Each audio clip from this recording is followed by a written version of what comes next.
les rendez-vous de midi aujourd'hui, Emmanuel, dans nos studios, dans les studios de Neuve, donc jusqu'à 13h, eh bien vous recevez Sylvie Retailleau. Et je vous conseille cette semaine samedi d'aller à Châlons, à l'Espace des Prés, rayon librairie, et la semaine prochaine aussi à Saint-Jean-de-Mont, à Odysséa pour Atlantic Zen. Vous pourrez rencontrer notre invitée Sylvie Retailleau. Elle vous donnera du courage, une bonne bouffée d'optimisme et des conseils avisés pour se sentir bien, se sentir mieux. Bonjour Sylvie Retailleau. Bonjour. Enchantée. Vous êtes coach de vie, auteur, romancière, qui a un grand sourire, une énergie dévorante, ce qui n'a pas été toujours le cas. Et encore quand j'ai écrit cela, on a parlé un petit peu avant, ça a été presque le cas pour le grand sourire, mais à l'intérieur, ça ne souriait pas forcément. Oui, derrière ce grand sourire que j'avais aucune difficulté à afficher, il y avait au fond une grande détresse pendant très longtemps. Beaucoup de tourments.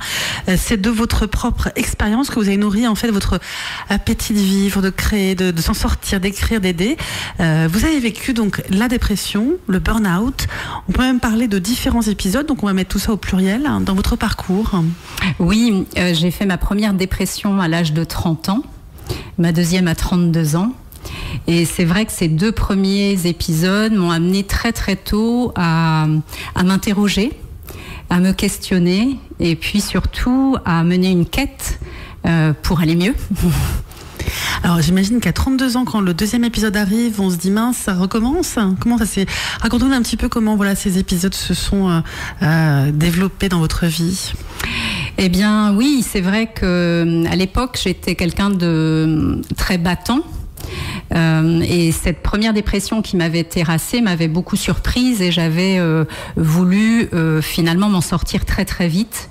Donc à force de médicaments et de volonté, finalement ça n'a pas duré si longtemps que ça. Et sauf que 2 ans après, ça a recommencé. Et là, ça a été un signal pour moi, me dire il y a quelque chose qui dysfonctionne. Si ça revient, c'est que certainement il y a quelque chose de plus profond à aller regarder. Et c'est là que j'ai entrepris une démarche, on va dire personnelle, de la thérapie d'abord, et puis beaucoup d'autres choses. Qui aujourd'hui vous mène aussi ici. C'est un beau chemin. À l'époque, vous étiez battant, vous l'avez dit, vous aviez un super travail, belle réussite professionnelle, mais ça ne fait pas tout. Oui, c'est vrai que je me suis rendu compte que tout ce qu'on pouvait avoir à l'extérieur jamais ne peut combler ce qui fait mal dedans. Et ça a été mon cas. Je me suis rendu compte que il n'y avait rien à l'extérieur qui pouvait remplir ce vide qui était présent en moi. Chacun a son histoire, mais alors j'imagine que c'est un vide ou un vécu que beaucoup de gens peuvent connaître, qui nous écoutent actuellement. Oui, je crois que depuis que j'ai publié ces livres, je reçois beaucoup de témoignages. Je commence à recevoir beaucoup de témoignages de personnes qui vivent ça et finalement ça leur permet de mettre des mots sur ces traversées, parce que quand on traverse la dépression ou le burn-out, finalement il y a au départ une sorte de honte, une sorte de culpabilité. On n'a pas le droit finalement dans notre société de tomber. On a plutôt tendance à nous dire aie de la volonté, relève-toi, et on sait très bien que quand on est en dépression, ça ne fonctionne pas. Voilà, donc pour moi c'est vraiment permettre à toutes ces personnes de voir qu'elles ne sont pas seules, qu'il y a énormément de personnes qui souffrent de la dépression et qu'on peut s'en sortir. Et on peut s'en sortir, je dirais, avec une joie encore plus profonde que celle que l'on avait avant. Alors, vous distinguez dépression et burn-out. Vous n'êtes pas la seule, évidemment, parce qu'on peut distinguer ça. Vous avez vécu aussi un burn-out dans votre vie professionnelle? Oui, j'ai vécu un burn-out en 2013, donc c'est assez récent. Donc, je dirais, moi, je fais pas tellement de grandes différences entre les deux. Le burn-out, c'est évidemment médicalement un épuisement professionnel. La grande particularité, c'est qu'on se sent dans une grande confusion. Moi, je me souviens, je pleurais tous les jours. J'allais au bureau, mais je pleurais tous les jours. Et Et j'étais dans une grande confusion. Ça veut dire que dès qu'on me parlait, je ne comprenais plus ce qu'on me disait. Donc une perte d'énergie. Et ça joue beaucoup, le burn-out joue beaucoup sur l'estime de soi. Parce que justement, quand on a eu un travail pour lequel on existe, à travers lequel on existe, eh bien, tomber dans ce travail et perdre tous ses repères, c'est-à-dire ne plus être capable d'assumer ce travail, nous met dans une grande fragilité et on perd vraiment toute estime de soi. Et une question que j'imagine beaucoup de gens se posent, est-ce que sur le moment on se rend compte de tout ça ? Sur le moment ? Alors, moi, j'y étais familiarisée dans le sens où j'avais étudié tout ça. Ça fait 15 ans que je travaille sur le développement personnel, que je lis des livres, que j'écoute des conférences, que je me suis formée à tout ça. Donc, on va dire que j'étais alerte. Mais beaucoup de personnes, et c'est ce que j'explique dans mon livre « Ma dépression, mon amour », c'est que finalement, il y a beaucoup de déni aussi.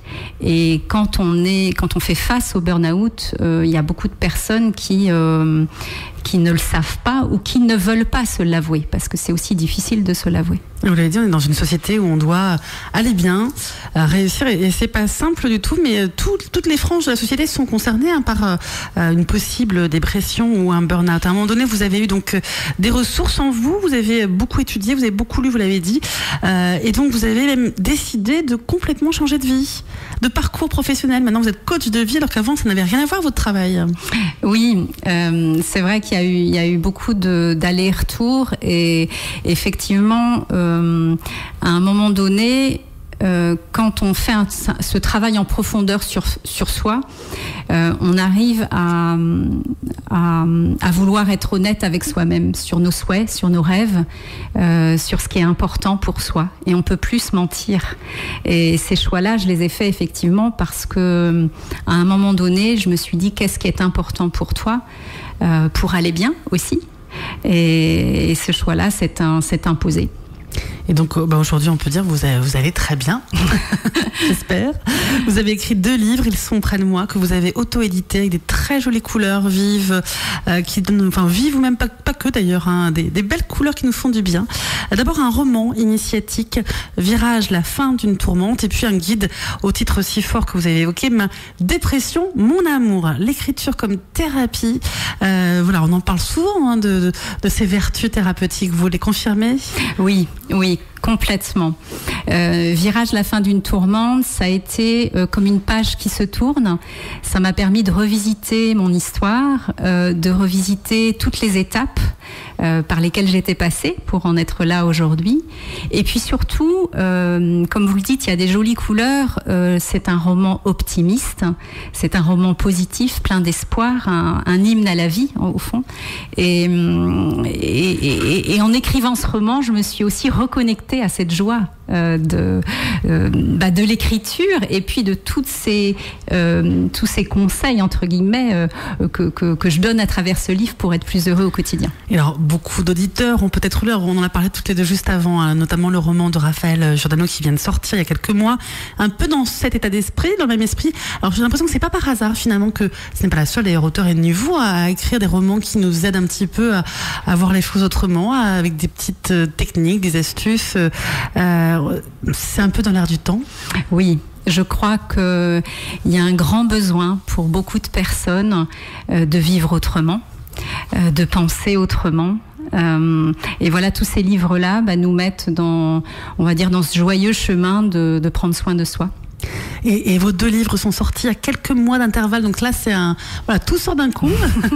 et on sent l'urgence de partager, j'imagine, ce que vous avez vécu et puis les bons conseils. Donc je rappelle, Virage, la fin d'une tourmente, et puis Ma dépression, mon amour. C'est un guide, on va en parler dans quelques minutes, avec des conseils, des outils, des exercices. Quels sont justement les premiers conseils à donner à un proche qui est en dépression, ou bien si vous êtes en train de vivre cette dépression, eh bien écoutez bien cette émission. Je pense qu'on a plein de bonnes idées à prendre en compte avec Sylvie Retailleau.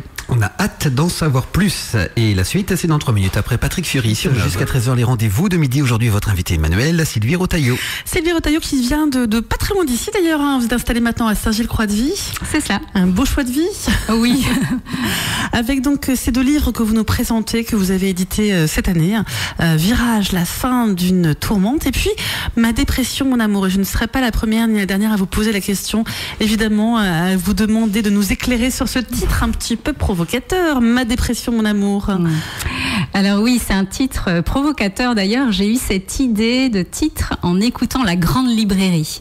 Il y avait une présentation d'une librairie. Alors j'ai oublié le titre, mais il mettait en opposition 2 mots qui n'allaient pas ensemble.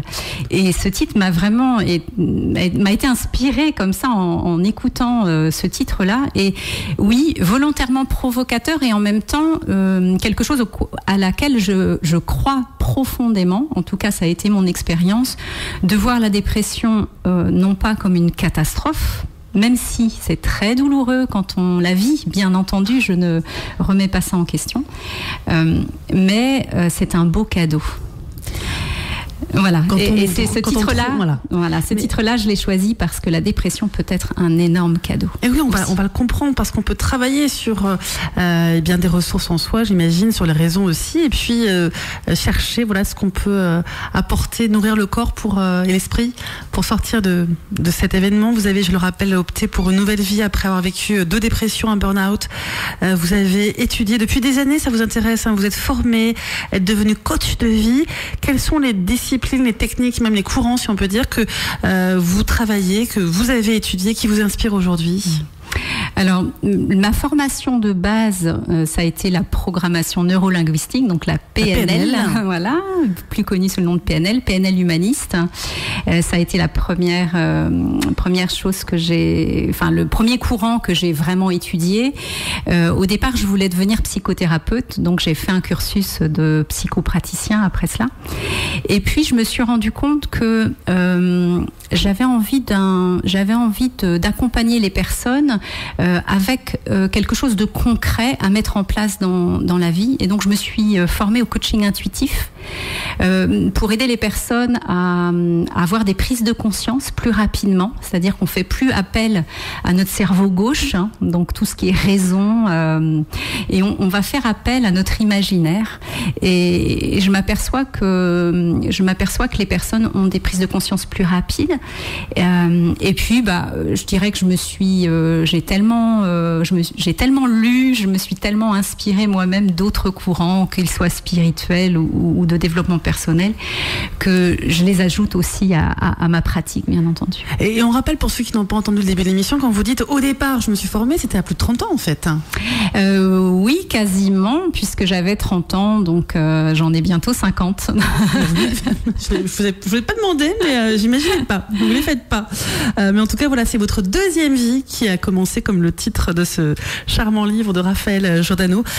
Et donc, dans ce livre, vous nous proposez en fait dans Ma dépression, mon amour, des astuces, des conseils, des techniques aussi, des marches à suivre pour voir la vie un peu plus rose que grise. Oui, alors j'ai pas la prétention de donner des marches à suivre aux personnes. Chaque personne va à son propre chemin à suivre. Ce que j'ai voulu dans ce livre, c'est montrer, on va dire des petites choses, à la fois pour avoir des déclics. Pour avoir des prises de conscience, comme je disais tout à l'heure, ça c'est important. On peut changer à partir du moment où on a ces prises de conscience de nos fonctionnements. Donc j'espère par ce livre que les personnes vont pouvoir se dire « Ah, tiens, ça, oui, effectivement, c'est un peu ça que je vis. » Et puis après, un tas de petits outils, ce que j'aime bien appeler des petits pas. Ce sont des petits changements au quotidien pour se sentir mieux.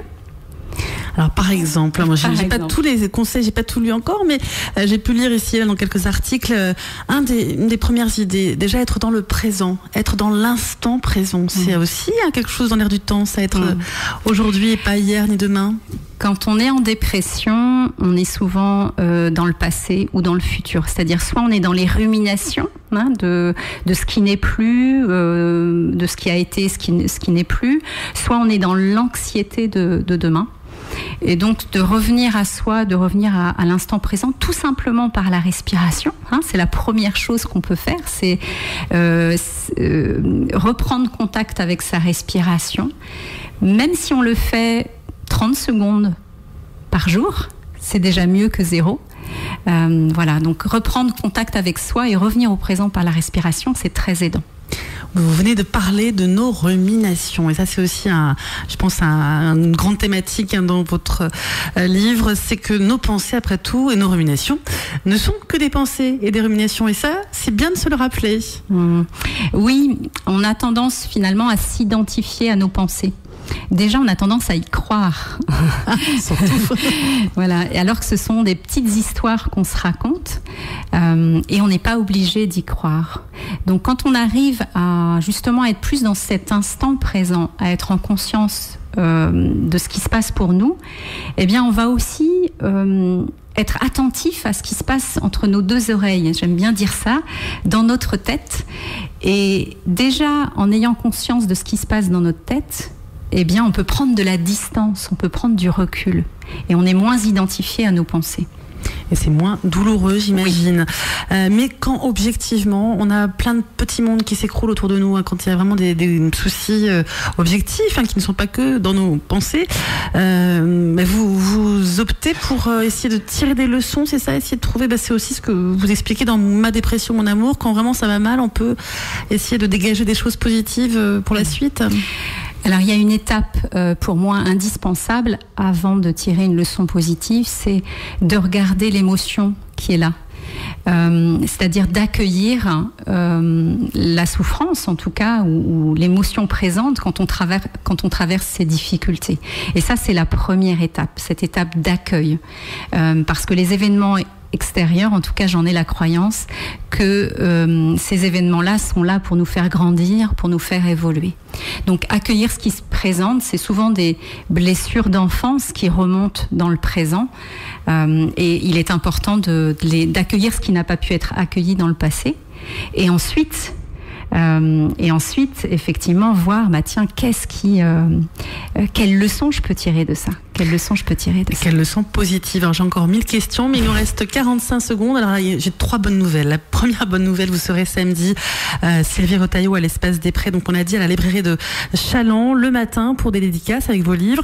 Vous serez la semaine suivante à Saint-Jean-de-Mont, à Atlantic Zen, le salon évidemment du bien-être revient. Ce sera le week-end du 11 novembre.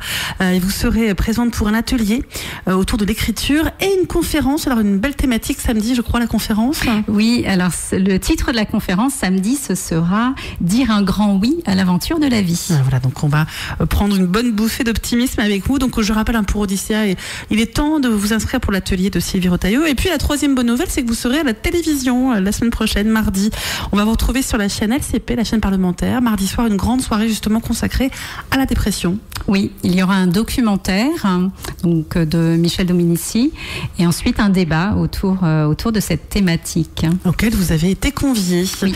Mais écoutez, je vous souhaite plein de bonnes choses et puis que vos livres connaissent un beau succès parce qu'ils semblent vraiment le mériter. Je rappelle, Sylvie Retailleau, auteure de Virage, la fin d'une tourmente et Ma dépression, mon amour. Donc à rencontrer d'urgence Sylvie Retailleau qui est à Saint-Gilles aussi, coach de vie. Je crois qu'il y a un autre nom exactement, coach de vie. Coach de vie, tout simplement. Ah oui.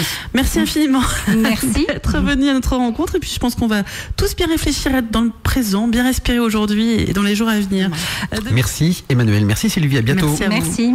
Et l'émission, évidemment, je pense qu'elle va être écoutée et réécoutée. N'hésitez pas en podcast, 9fm.fr.